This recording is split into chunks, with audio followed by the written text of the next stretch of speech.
안녕하세요. 자, 이제 다음 주면 우리 2학년 학생들 개학이 예정되어 있습니다. 그쵸? 학교에 오기 싫지? 그치? 아, 근데 아마 별일 없는 한 여러분들이 오게 될 겁니다. 지금 이태원 그 관련 확진자들 보니까 지금 뭐 이렇게 조사되는 수가 의외로 이렇게 많지 않아요. 그래갖고, 그 다음에 다 이제 동선 같은 것들이 다 추적이 가능하고 하다 보니까 여러분들이 다음 주 수요일 날은 계약을 할 것 같습니다. 그래서 거기 하기 전까지 우리가 온라인에 맞춰 이제 수업을 해야 되는데 선생님이 진도를 좀 바꾸기로 했어. 나머지들은 이렇게 같이 만나갖고 이렇게 해야 되는 그런 내용들이 있어서 좀 온라인으로 비교적 그냥 좀 하기 편하고 좀 오프라인으로 하기에는 좀 약간 지루한 그런 교과, 그런 아주 중요한 것들 이런 걸 해보도록 하겠습니다. 여러분 교과서를 피시면 되겠어요.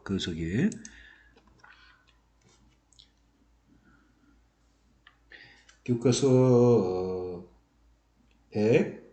175쪽에 보면 이생규장전이라고 있죠. 이생규장전 이걸 공부해 보도록 하겠습니다. 이걸 먼저 공부하고 다른 진도를 좀 나가 보도록 하겠습니다. 이거 아주 중요한 작품이에요. 자, 이생규장전은 지은이는 누구냐? 교과서 옆에 나와 있듯이 김시습이라는 분입니다. 김시습. 그렇죠? 그 옆에 그 설명되어 있는 거 보면 생육신의 한 명이다. 호는 매월당이다. 지문집으로 매월당 전집이 있다. 이렇게 되어 있죠? 그래서 여러분이 그 김시습에 대해서 좀 꼭 알아야 될 것은 바로 이분이 생육신의 하나라는 거. 준 일명이다. 이렇게 되어 있고요. 그렇죠? 그 다음에 그 호가 매월당이다. 그 다음에 이분의 그 특징이라고 한다면 보통 그 어려운 한자어로 이분을 조선시대의 방외인이라고 부릅니다. 방외인. 자, 방외인은 지금 말로 하면 이게 적절한 그 번역이 될지 모르지만 아웃사이더예요. 아웃사이더. 참 웃기네요. 그쵸? 우리 말인데 한자어죠. 이 개념을 알기 위해서 영어를 동원해 갖고 이렇게 그 공부를 해야 된다 하는 게 좀 웃깁니다. 그 방해인이라고 하는 건 무슨 어떤 범주 안에 있는 사람이 아니라 바깥에 있는 사람이라는 거죠. 그러니까 조선시대 때 그 선비들은 그 뭐가 되는 겁니까? 그렇죠. 조선시대 때 일반적 선비들이라고 하는 사람은 뭐가 되는 거야? 유학을 공부하고 그 다음에 과거를 시험을 봐서 관리가 되는 거죠. 관리가 되는 그런 삶을 산단 말이야. 유교의 이념이 바로 뭐가 되는 거야, 그렇죠? 임금에게 충성을 다한다. 충군 이념이야, 충군 이념. 임금에게 충성을 다한다는 그런 이념이죠. 이런 이념 바깥에서 벗어나서 사는 사람을 방해인이라고 불러. 그러니까 그 당시 유학은 이제 성리학인데 이 성리학에서 가르쳐주는 그 세계, 이걸 갖다가 좀 깊이 공부하지 않거나 거부하고 다른, 다른 인식의 세계로 간 사람이야. 그래서 조선시대 방해인의 그 가장 대표적인 분이 바로 그 김시습이라는 분인데, 이 김시습은 그러면 이 방해인으로서 바로 무슨 세계에 빠졌냐? 이분은 불교에 빠져 있었어요. 불교에 빠져 있었다. 그 다음에 이제 뭐 조선 중기쯤 가면 토종 이지암 선생 같은 사람들이 있단 말이에요. 이런 사람들은 점 보는 거에 또 빠져 있기도 하고, 또 양명학자도 있기도 하고요. 다 그 조선시대 때는 그걸 사문난적이다, 잘못된 거다, 막 이런 식으로 그 사회적으로 제약을 가했던 시대에 그걸 벗어나서 다른 세계를 꿈꿨던 사람들, 응? 사회 부적응아, 다른 말로 하면 또 새로운 천재가 될 수 있는 거죠. 이런 사람들이 바로 방해인이 되겠다는 겁니다. 김시습이라는 분이 이분이 방해인이 된 이유는 정치적 소용돌이 때문에 그래요. 사실 김시습 선생은 그 태어나갖고 그 천재로 알려진 그런 사람입니다. 그 어릴 때부터 이렇게 그 한학이나 한시짓기 이런 걸 너무 잘해갖고 소년 천재로 알려진 그런 인물이에요. 그래서 세종 때 뭐 그런 일화가 있어요. 세종 때 그 천재인 김시습이를 데리고 와봐라. 그래갖고 5살짜리 천재 아이를 데려다가 세종대왕께서 이제 너 한번 시를 져봐라. 그러면서 이렇게 운자를 줬대요. 그랬더니 시를 졌다는 겁니다. 이거 참 기특하구나. 그래갖고 이 아이가 어떻게 하는지 보려고 비단 부피를 줬대요. 선물로 줄 테니까 사람들이 가져가 봐라. 이렇게 이제 한 거죠. 이 소년 천재가 어떤 식으로 문제를 해결하는지를 보려고 그냥 갖다 줘도 되는데 그랬더니 이 5살짜리가 뭐 힘이 얼마나 있겠습니까? 그 옷감 그 말아놓은 옷감을 갖다가 가져갈 수가 없는 거죠. 그랬더니 이 소년이 옷감을 다 풀어갖고 그걸 묶어서 끌고 가려고 했다. 뭐 이런 일화가 전해지는데 진짜인지 아닌지는 모르겠습니다. 그리고 이분은 바로 이렇게 쭉 이제 들어서 성균관에 들어가서 과거 대과를 보기 위해서 공부하는 동안 바로 뭐냐면 세조가 단종을 폐위하는 사건이 나요. 근데 세조가 단종을 폐위하는 사건은 유교 이념에 벗어나는 행동이었거든요. 그렇죠? 신하였던 세조가 충성을 대할 임금을 갖다 몰아내고 자기가 자리를 차지한 거죠. 그렇죠? 하나의 반란이지. 그런 세조의 뭐가 되는 거야? 세조의 편이 들어서 권력을 차지하는 것보다 저항을 하는 것이 유교에서 가르쳐줬던 덕목이죠. 그 임금이 폭군이거나 흉악할 경우에는 임금 자리를 차지할 수 있지만 그렇지 않았다는 거죠. 단종은 조선 초기의 임금들은 굉장히 좋았기 때문에 그럼에도 불구하고 세조가 권력 때문에 그 자리를 차지한 거에 대해서 유교를 공부했던 그 많은 선비들은 거기에 저항을 한 거죠. 저항을 했는데 저항을 하다가 잡혀서 죽은 신하가 6명. 그 6명을 사육신이라고 부릅니다. 성삼문 이계 같은 사람이에요. 죽기 직전에 이 몸이 뭐 죽어가서 무엇이 될까 하니 뭐 복례산 제일봉에 낙락장성이 되어 있어 백설이 온 세상을 덮을 때 복이야 청청하리라 나홀로 푸르리라 그러면서 자기는 지조를 굽히지 않겠다라는 그런 뜻을 갖고 능지처참을 당했던 이계, 성삼문 뭐 등등 그때 당시에는 뭐 걸려서 죽는다 그러면 본인만 죽는 게 아니라 가족들은 다 노비가 되고 막 그래요. 성삼문의 부인 이런 사람들은 다른 신하들의 막 첩으로 보내지고 그의 여식들도 막 노비가 되고 막 그랬단 말이에요. 그런데도 저항을 한 거죠.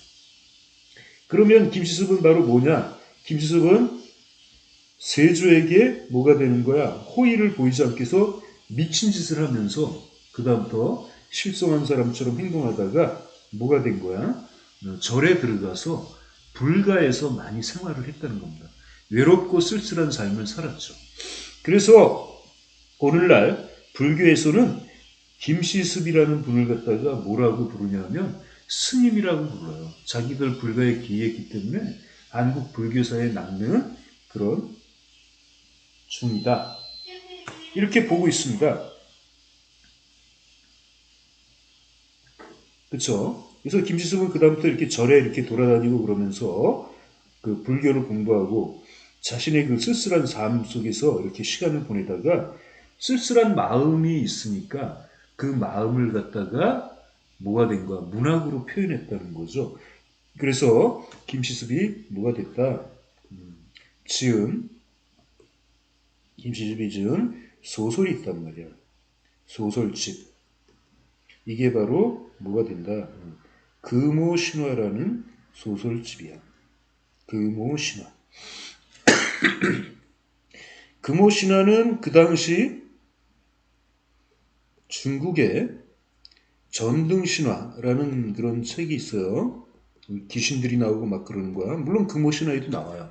그래서 전등 신화의 영향을 받아서 지은 것이다. 이렇게 주장을 한단 말이야. 그치?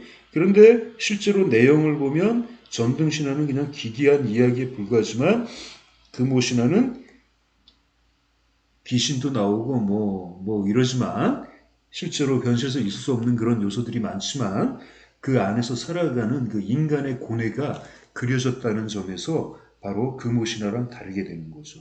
그쵸? 그래서 이제 그 금오 신화가 남게 되고 그게 이제 오늘 우리가 공부를 하는 그런 것이 되는 겁니다. 자, 페이지를 좀 추가해 볼게요.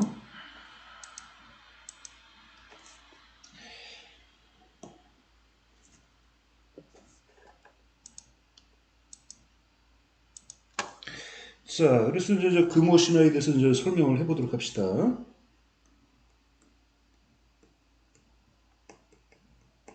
금오 신화는 그 당시 그 한문을 썼던 김시습이 지은 한문 단편 소설집이라고 할 수 있습니다. 한문 단편 소설집이에요. 그쵸? 뭐 만복사 적폭이, 이생규장정, 용궁 부연록 등등의 그 소설들이 실려 있습니다. 그 김시습 매월당 선생이 금오신화를 지었다는 이야기가 문집을 통해서 전해 내려왔는데 그동안 이 작품이 전해지지 않다가 이게 발견은 어디에 있냐면 일본의 법융사에서 발견이 돼요. 법융사에서. 그래갖고 이제 오늘날 우리가 그걸 번역해서 읽을 수가 있게 된 거죠. 이 금오신화에는 그 세상을 부정적으로 바라봤던 김시습, 그 다음에 쓸쓸한 삶을 살았던 김시습의 인생관, 세상을 등지면서 살고자 했던 그의 어떤 세계관, 이런 것들이 잘 녹아 있습니다. 그리고 독특한 것은 바로 뭡니까? 그 조선시대가 남성 중심의 사회인데도 불구하고 이 작품 속에 나오는 주인공들은 어떤 출세나 이런 것보다는 오히려 사랑에 열광하고 사랑을 위해서 뭔가를 던지는 그런 인물들이 나와요. 사랑이 제일 중요해.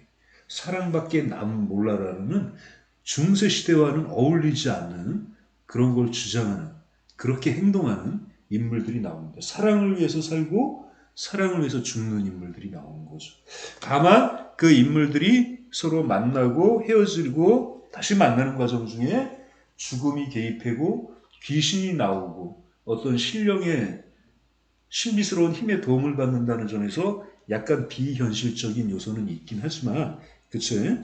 바로 출세와 권력으로 점철됐던, 피해 살육을 벌였던 현실 정치를 벗어나서 오히려 순수한 사람을 추구하는 그런 인물들의 이야기가 여기에는 잘 나오게 된다라는 얘기입니다.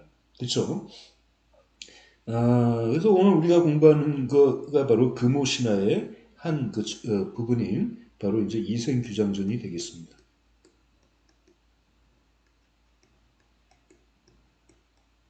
이생규장전. 이생규장전은 저기 제목이 뜻하는 게 바로 뭐냐면 여기 이생은 뭐냐면 이시성을 가진 선비라는 뜻입니다. 선비. 이생. 이름은 안 나오는 거예요. 이시 선비. 그러니까 뭐 이제 벼슬 하자는 선비가 이제 뭐가 된다. 한 여인을 사랑해갖고 그와 만나는 이야기. 이걸 담은 내용이다. 이렇게 말할 수 있고요. 특징은 바로 아주 이거 중요한 건데, 그치?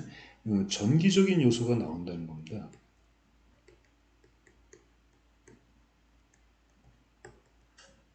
이 전기적인 요소를 여러분이 아셔야 되는데요. 이 전기적인 요소는 바로 비현실적인 요소다 이런 얘기죠. 비현실적인 요소 옛날 소설에 나오는 것들 뭐가 있습니까? 뭐 도술이라든가 귀신과의 뭐 사랑이라든가 이런 것들 이런 얘기들이 나오는 게 바로 전기적인 요소예요. 이 고전소설을 이해하는 특질로 이 비현실적인 요소를 우리가 좀 알아야 된다는 거죠. 이 도술, 뭐 귀신과의 사랑 이런 것들이 나오게 된다. 그쵸? 그 다음에 이 두 번째는 바로 이제 뭐냐면 이 소설은 뭐야? 그쵸? 남녀 간의 사랑. 남녀 간의 애절한 사랑에다가 여기다가 포인트를 뒀다는 겁니다. 어떤 뭐 나라에 대한 충성이나 이런 거에 든 게 아니라 그 아주 그냥 오로지 사랑밖에 모르는 아주 그 사랑의 그 지조를 갖다 굽히지 않는 하나의 사랑을 끝까지 그 추구하고 거기서 어떤 그 삶의 가치를 찾고자 하는 그런 얘기가 나온다는 거죠. 이런 것들은 어쩌면 그 단종을 갖다가 배반하지 않고 쓸쓸하게 살아갔던 그 바로 뭐야? 음, 김시습의 모습을 표현한 것일 수도 있습니다. 그쵸? 단종을 사랑했던 자신의 모습을 여인을 사랑했던 남자, 남편을 사랑하는 여인 이런 모습으로 표현한 것이고, 그치? 그 사랑이 어떤 대가보다는 그 사랑 그 자체로 아주 중요하다. 그게 가치가 있다라고 그 얘기를 하고 있는 그런 작품이 되겠습니다. 어, 뭐, 요 정도만 갖고, 이제 이렇게 작품을 보면 되겠습니다. 그래서 여러분들이 이제 공부하다가 이 안에서 뭐가 된다? 이 안에서 여러분들이 그, 이 안에서 이제 그 전기적인 요소도 찾아보고, 인물 간의 갈등도 찾아보고 하는 그런 모습을 갖게 되면 되는 거죠. 금호 신화에서 이생 규장전만큼 그 중요한 것이 바로 또 뭐 있냐면 이게 견주 비교되는 작품 중에 만복사 적포기가 있습니다. 만복사 적포기. 주인공이 만복사에서 불우하게 절에 위탁해서 살다가 이 폐사야 폐사. 응? 남원에 있는 우리나라로 설정되어 있습니다. 남원에 있는 만복사라는 절. 사람도 안 오고 이제 이렇게 망가진 절, 문 닫은 절이야. 만복사 절에서 이렇게 살다가 부처님하고 적포라는 내기를 하게 돼서 그 내기에 이기면서 겪게 되는 미묘한 이야기와 사랑의 갈등, 애정을 담은 이야기예요. 그래서 이생 규장전하고 비교가 되는 그런 작품입니다. 그렇죠? 오늘 과제로 오늘 수업은 이렇게 아는 내용물을 읽지 않고 그냥 이런 그 소개하기 정도에 끝날 텐데 오늘 과제를 내겠습니다. 과제는 바로 지금 인터넷에서 뭘 찾는다? 그렇지. 이생규장전은 우리가 공부할 거니까. 만복사 저포기를 찾아서 읽고 이걸 갖다가 어디에 쓴다? 그렇죠? 어디에 쓸까요? 그렇죠? 오늘 독서 활동에다 기록한다. 오늘 하셔야 돼요. 오늘은 그 수업을 선생님이 뭐 한 20분 정도 이렇게 녹화를 하는데 이렇게 하는 이유는 여러분이 이걸 찾고 읽어서 독서 활동에다가 감상문을 쓰는 것 때문에 이렇게 간단하게 하는 겁니다. 이거 읽기 쉬워요. 금방 읽습니다. 거기에 있는 그 전기적인 요소 이런 것들을 좀 보고 그 안에서 그 남녀가 그 갖고 있는 사랑에 대한 어떤 태도 이런 것들을 중심으로 한번 읽어보시면 되겠습니다. 자, 오늘 과제 언제까지 하는 거야? 그치? 오늘 중에 하는 거야. 그러니까 오늘 이 인터넷 끝나자마자 원래 수업이 50분인데 30분 동안 인터넷에 들어가서 만복사 적포기를 찾아서 읽고 내용이 짧으니까 그쵸? 그 느낀 점을 지금 오늘 쓰는 게 아니라 이따가 다른 시간에 주어지는 독서 활동 시간 또 하나 있잖아요. 문학 시간에. 그 시간에 바로 거기다가 쓰는데 몇 자루 정도로 쓴다. 그치? 200자 정도로 이렇게 내용을 200자 이상이야. 200자 이상으로 내용을 올려서 써보도록 하십시오. 자, 알겠지? 자, 그러면 여러분들이 과제를 성실히 수행할 걸 믿고 오늘은 여기서 마치고요. 다음 주 수요일 날 보도록 합시다.